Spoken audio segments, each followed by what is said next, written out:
அன்பியும் YouTube இல்லந்தோறும் இறைசாட்சி உள்ளந்தோறும் மகிழ்ச்சி. மாமா முக்சிமா, இதயத்தின் அன்னை வழங்கும் அமைதி போர் அல்ல, அன்பே வெற்றி பெற வேண்டும். அன்னை மரியாவின் கனிவையும் இறைவனின் ஆசிரையும் உலகிற்கு தாங்கிச் செல்லும் தூதுவர்களாக மாற வேண்டும்.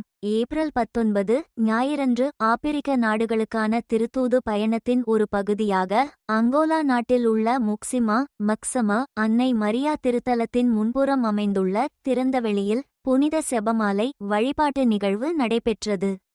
இந்நிகழ்வின்போது திருத்தந்தை 14ஆம் லியோ அவர்கள் ஆற்றிய உரை, அன்பிற்குரிய சகோதர சகோதரிகளே, அன்பு இளைஞர்களே, மரியாயின் சேனை உறுப்பினர்களே மற்றும் இதயத்தின் அன்னையான மாமா மக்சமா பக்தர்களே, உங்களோடு சேர்ந்து அன்னையை புகழும் இந்த மகிழ்ச்சியான தருணத்தை எண்ணி நான் பெருமகிழ்ச்சி அடைகிறேன். நாம் அனைவரும் இணைந்து புனித செபமாலையை செபித்திருக்கிறோம். இது திருஅவையில் உருவான அனைவரும் செபிக்கக்கூடிய ஒரு பழமையான மற்றும் எளிமையான பக்தி முயற்சியாகும்.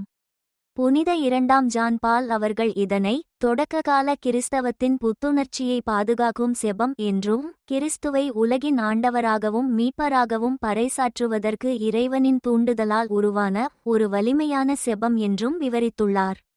அங்கோலாவின் வாழும் மற்றும் இளமை துடிப்புள்ள திருஅவையாகிய உங்கள் அனைவரையும் பார்த்து இந்த ஆழமான நம்பிக்கை தருணத்தை பகிர்ந்து கொள்ளும்போது அந்த வார்த்தைகள் மிகவும் பொருத்தமானவையாக தோன்றுகின்றன. இங்கே நம்பிக்கையின் புத்துணர்ச்சியையும் தூய ஆவியாரின் வல்லமையையும் ஒருவரால் உண்மையாகவே உணர முடிகிறது.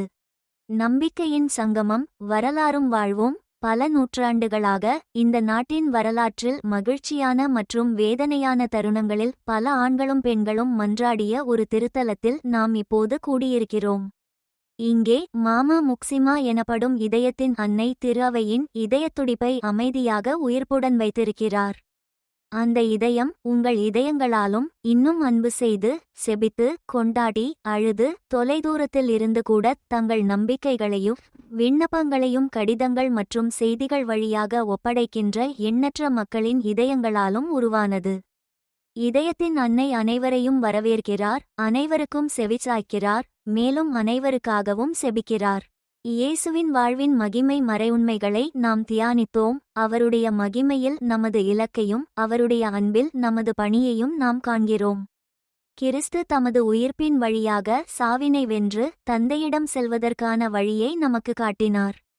நாம் இந்த வழியில் நடக்கவும் அதன் அழகை உலகத்தோடு பகிர்ந்து கொள்ளவும் உதவுவதற்காக அவர் நமக்கு தூய ஆவியாரை அளித்துள்ளார். அவரே நம்மை வழிநடத்தி வலுப்படுத்துகிறார். மரியன்னையைப் போலவே நாமும் விண்ணகத்திற்காக படைக்கப்பட்டவர்கள். அவரை புனித வாழ்விற்கு ஒரு முன்மாதிரியாக கொண்டு உயிர்த்த கிறிஸ்துவின் ஒளியை பிறருக்கு கொண்டு செல்லும் வேளையில் நாம் மகிழ்ச்சியோடு விண்ணகம் நோக்கி பயணம் செய்கிறோம். இந்த அன்பியம் யூடியூப் சேனலை நீங்கள் ஷேர் பண்ணுங்க, சப்ஸ்கிரைப் பண்ணுங்க, லைக் பண்ணுங்க. Wish you all the best.